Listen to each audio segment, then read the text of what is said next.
नमस्कार मित्रांनो.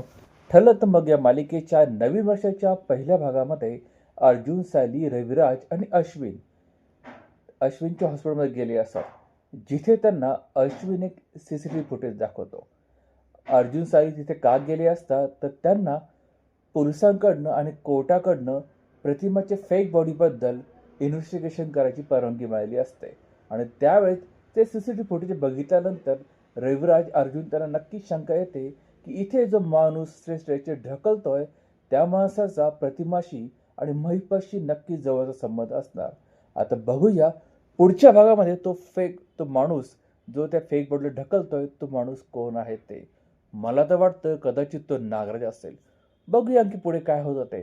मात्र पुढचा धमाकेदार भाग बघण्यासाठी चॅनल सबस्क्राईब करून बेल आयकॉन जरूर प्रेस करा. तुम्हाला काय वाटतं पुढे मालिकेत काय घडेल कमेंटद्वारे जरूर कळवा. भेटूया पुढच्या भागात. तोपर्यंत काळजी घ्या.